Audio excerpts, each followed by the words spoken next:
once it picks up. Okay, great. You guys, we are live here with Dr. Mintz. You all know him. Of course, you've heard him. You've seen him on the Hey Frase podcast, and I am in his office here in Bethesda, Maryland. You are, of course, just a licensed doctor. Correct. But you also specialize in concierge medicine and medical marijuana. Correct. So we're going to talk medical marijuana because I've been promoting for the past couple of days. You've been on the podcast. That people can basically ask Dr. Mintz anything on the video in regards to medical marijuana. I mean, basically, you'll take I don't know if we want everyone's medical problems. I'll take anything. I'll take anything that's not illegal on Facebook. I will do. Anything? Okay, got it. So look, I've had a lot of people DM me, so I thought we'd get to these. That sounds good. You guys, hi Michael, hi Juan, joining. Be sure to share this video with anyone in your life who might be dealing with any sort of chronic pain or they're interested in medical marijuana. Just hit share, boop, and then let us know if you have any questions. You can just leave a message below and we will read those. But in anticipation of this, I put on my Instagram and some people had DM'd me questions. Okay. So let's start with those. So one woman wanted to know, using medical marijuana for mental health issues, for people with PTSD and depression. How do you feel about that? Medical marijuana is a great treatment for lots of different mental health conditions. Particular PTSD, of all the research that we have, and the research is limited, PTSD is one of the areas in which it's been looked at, primarily because there's a lot of veterans who have PTSD, and they've been using regular recreational marijuana to treat their condition. So in fact, in most states, including the state of Maryland, PTSD is one of the qualifying conditions for medical marijuana. So all you need to have is a diagnosis of PTSD, and you qualify automatically for medical marijuana. Wow. So it works for that. But what I see a lot more common than PTSD is just simple anxiety. And I can tell you, so many people, they've tried your typical medicines for anxiety or depression, Zoloft and Prozac and Lexapro and all those things. And the stories that I get are either they don't work or they give me side effects. A common side effect is, I just don't feel right. I don't feel myself. I feel flat. So it's just not working for them, or there are other side effects like weight gain and things like that. And they want something sort of that's alternative that works. And what's great about medical marijuana for all of these things is it works really well and it doesn't cause those kind of side effects. So it's a very good treatment for many mental health conditions. Okay, great to know that. You guys, if you're just joining us, I'm here with Dr. Mintz. Dr. Mintz is a medical marijuana doctor who is licensed in DC and in Maryland. We're here in his office in Bethesda, and we're taking any of your questions that you have medical related or to medical marijuana. Another person wanted to know, how does your insurance work here when they make an appointment with you, Dr. Mintz? Do they pay the fee first and then get reimbursed? How does your insurance work? So I don't accept any insurance, but unlike most practitioners who will certify patients, because I'm a regular doctor and I do this as part of my regular practice, I can generate an invoice that you can submit to your insurance company. So as long as you don't have an HMO and as long as you don't have Medicare, you can submit to any regular insurance. And depending on your insurance policy, you should be able to get reimbursed. If they will reimburse for non-participating providers, and again, everyone has different rules with deductibles and stuff like that.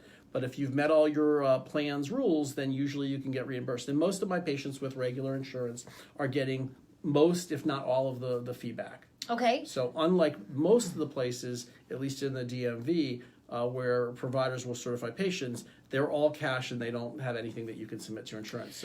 So we're getting some questions. Paulina writes, I was recently diagnosed with glaucoma. Is it a myth or truth that medical marijuana will help with eye pressure? It's very, very true and similar to the PTSD. Okay. It's one of the qualifying conditions. In fact, one of the first uses of medical marijuana was for someone with intractable glaucoma that nothing worked. Wow. And so there's good solid data on glaucoma, and I've had patients who've seen the ophthalmologist. They're on the drops. Their pressures are not controlled, and they're trying cannabis for improvement there. So it does work for that. We're getting lots more questions. Good. Carla wants to know, how about CBD for children on the autism spectrum? Can you share any info on how that would work? Okay, so there's two issues. So CBD versus marijuana. Yeah, let's talk about that. And then there's that. Also autism and CBD and marijuana for autism. This is a very great question. There's a lot to say. I don't think we're going to have enough time. So number one, marijuana is a plant, and it has a lot of compounds in it that have biologic activity. So there's a lot of healing compounds in marijuana. The two that people know about are THC and CBD. Okay. THC is the thing that makes you high. okay, but it also has a lot of medicinal properties. CBD also has medicinal properties, but does not make you high. In addition to the CBD and the THC, there are a lot of other phytochemicals, plant products that have medicinal properties as well, and there's various different strains that are good for different conditions. Now, hemp is another plant that's similar to cannabis. Sure. That is similar, but does not or has extremely little THC. So you can get, so the CBD oils that you see online, in our area, they sell them in Mom's Organic Market. You can get, it's totally legal in almost every state because it is not, there's no THC in it. Got it. But there's no real difference between the CBD that's in marijuana and the CBD that's in hemp, or the stuff that you can see and buy online and don't need to certify for. The difference is that based on all the research and my experience, even a little bit of THC seems to make CBD work better. So CBD does work, but I think CBD with a little bit of THC that you would get in medical marijuana actually is a little bit better. But there are some patients that either they don't want to take marijuana, they're worried about the THC. They work for the federal government in our area where it's a problem for jobs and there's drug screening. People are concerned about travel because even though we might be legal in the state, if you fly in the skies, TSA is federal, and so people are worried about that. So there's a lot of reasons in which CBD may be an appropriate product. So that's the quick CBD versus medical marijuana stuff. And so I also recommend, I've recommended for some of my patients who fit those criteria to do just CBD only. Again, I think CBD plus a little bit of THC or what you can have a little bit better, but CBD does work, and you don't have to get certified. You can go online. That's a whole other, if we have time, about where you get CBD, because that's also very complicated.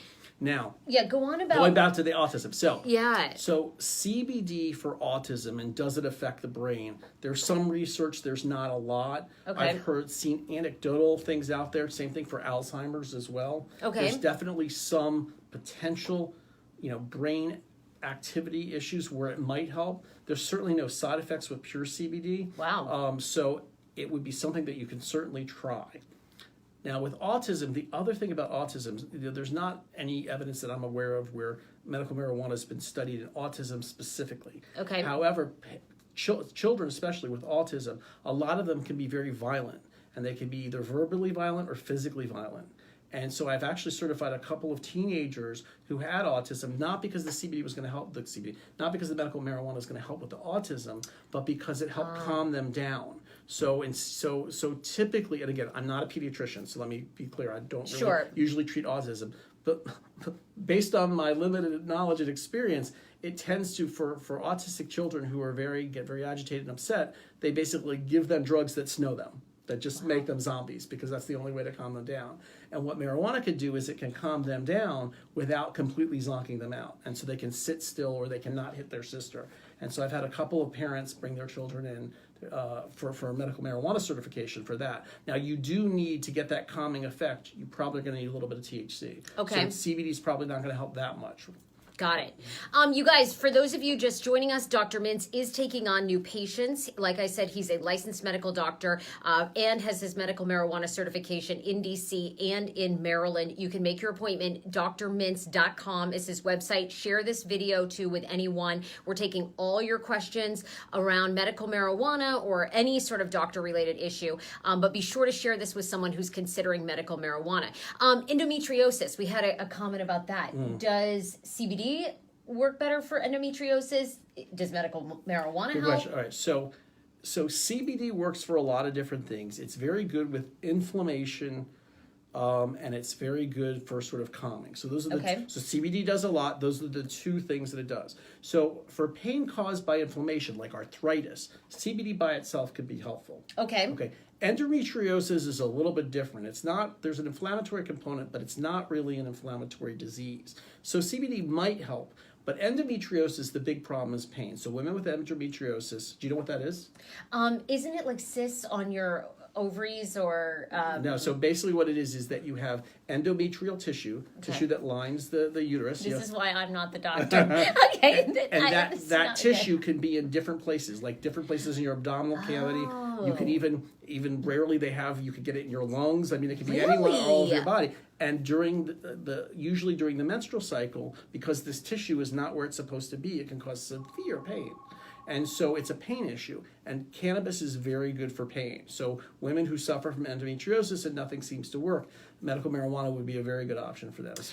What about, Melissa writes, after getting my MMCC ID number, which I have, what's next? Do I just make an appointment with you? Excellent. There's only, in the state of Maryland, we can talk about the difference between Maryland and DC. So it's not, medical marijuana is not yet legal in Virginia. I believe some legislation's passed, so that should be coming soon. But Darn it, I'm a Virginia resident. So, but if you can get medical marijuana both in DC and Maryland. In Maryland, you get your, like she said, your MMCC number. It stands for the Maryland Medical Cannabis Commission. So you get that number, and then you can see a physician, and that physician certifies you. You need both the number and the physician certification, and with those two things, you can get the paperwork to go to the dispensary.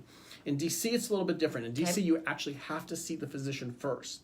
The physician sees you, puts you in a registry, and then you go online and apply for your card. Now, in Maryland, you actually don't even need a card. Oh, wow. Okay. You can get one if you want, but you don't need it. In DC, you actually need a card. In DC, I think it's like $100 to have the card. Okay. So in DC, you see the physician, which I'm also just certified not only in Maryland, but I can also see because of my DC license.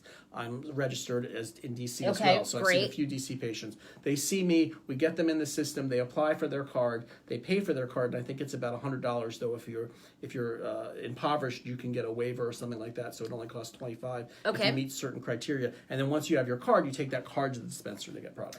Some of the other questions we got through Instagram were, aside from eating and smoking medical marijuana, how else can you take it? Exactly. So there's lots of different ways to take medical marijuana. Those two ways, I actually don't recommend. For the same reason. So one, smoking is just bad for you. It's even though the leaves of the cannabis are natural and pesticide free and theoretically safer than maybe what you would get in a tobacco cigarette, it's still at the end of the day inhaling carbon, which is not good for your lungs. Okay.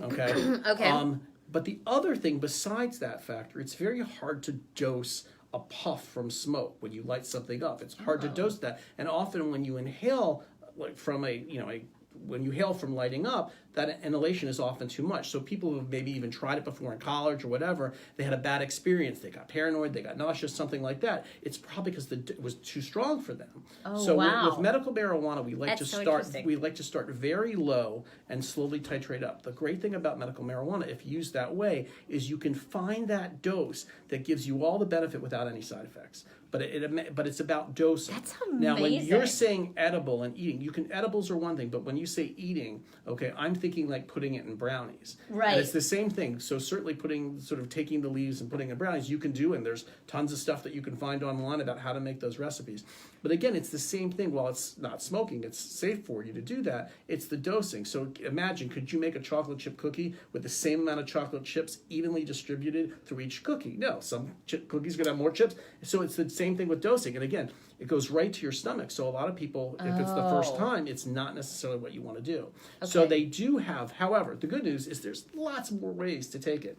So one are edibles, which not the kind of edibles putting in food, but these are processed edibles. They're like pills. Mostly they're tablets that you can chew. We don't have gummies yet in the state of Maryland. Hopefully that'll come soon. But there are pills that you can drink. There's also what's called tincture, which is like an oil. And you put the tincture under your tongue and let it absorb under your tongue. So there's liquids, there's tablets, and then the other thing I like to use is concentrate. So concentrate, you basically take the leaf, you extract all that good stuff, and it's almost like a vape or an electronic cigarette. Where you can inhale that. However, the difference is that it's safe. You're not getting any of that burned carbon, and it's also made in a sort of highly regulated area, unlike some of the nicotine vapes or whatever, where they're coming from China and who knows what's in them. These are actually pretty safe, and there's no harmful effects. So even though you're inhaling, you're not smoking, and that's okay. The other thing people should know about is topicals. Topicals can be quite effective, especially for pain. So topical, you could take marijuana cream and rub it if you have arthritis or pain in a specific area. Rub it on that area. Oh my God, back pain, neck pain. And what's interesting is that the topicals are very high in THC, but they're not absorbed in the bloodstream, so you don't get high or anything like that. You just get the pain relief. So topicals can be very helpful. So. Amazing things. Paulina also writes, though, do you have to be a Maryland or DC resident to get your card? I live in Virginia. All right, so you need to establish residency in the state that you're applying for. You do. Okay. So it doesn't matter. You have to. Basically they want proof that you have residence in DC, in Maryland, or residence in DC. That's what you. In order to get that number, to get the MMCC number in Maryland, to get the card in DC, you have to show proof of residence. So many people live in many states for a variety of different reasons, and there's different ways of establishing residency. So there are ways, even if one of your residences is in Virginia, if you can establish residency in one of those states, there are ways to get the product. I thought this question was really interesting. What about medical marijuana and pregnancy for nausea? This is a tough one. I know. So, I'm like, I didn't even think about that. So the marijuana does cross the placenta. Okay. So and also the other question I get that's related is breastfeeding too. So right. So it does cross it. So there definitely is some risk. Probably not a good idea. Okay. To do that, but then it depends on how severe the nausea is, because if the mom's nauseous and can't eat and isn't taking anything, that can harm the baby too. So this is a tough one. There's not one right answer. If you want a general answer, it's no, you shouldn't do it when you're pregnant. Okay. But you should talk to your OB and see what they say based on it. It's sort of individualized. In general, not a good idea. What about, and I thought this was great from a mom that wrote to me too, and she said, what about medical marijuana for a teenager who's had several sports related incidents? Right. So this is a similar situation, though it's a little bit more clear.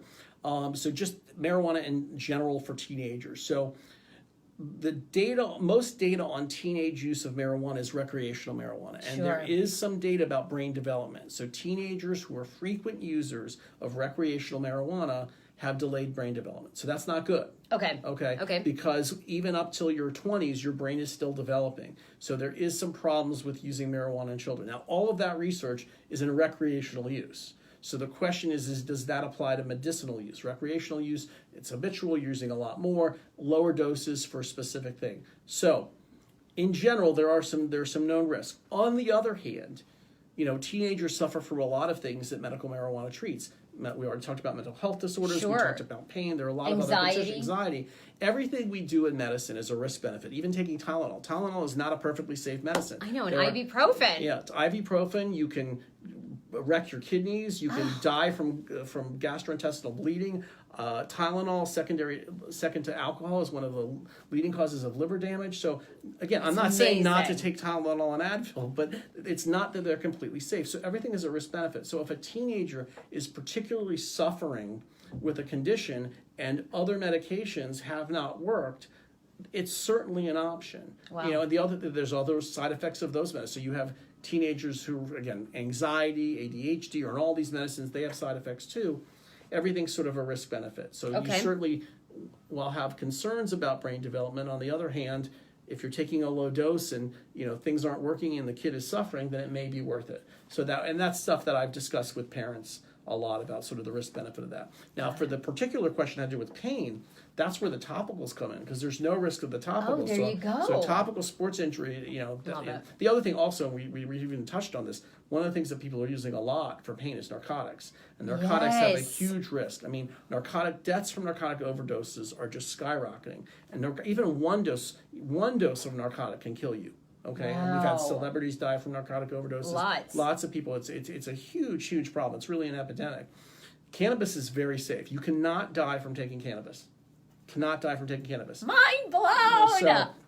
So it's really hard to do that. I mean, you can get really high or really sleepy, but it's not going to kill you. So the level of safety is 100-fold for any sort of opioid. So again, if you have a kid who's taking narcotics, like that, even that's coming out of my mouth sounds really bad. Right. And you're looking for an alternative. While there may be some theoretic brain development issues, you don't want that kid on narcotics. They take, kids. I mean, they're not irresponsible. And again, even adults have died. So, one of the things that I like to, the conditions I treat, the one that is the most challenging, but I think the one that I enjoy the most is when I see people on narcotics and we try to get off them, because that's amazing. It's a real big problem. And the irony is that we have this national problem of an opioid epidemic but it's still federally illegal. So the one thing that might help solve this national problem we can't use legal in all states. So hopefully that'll change. Hopefully the laws will change.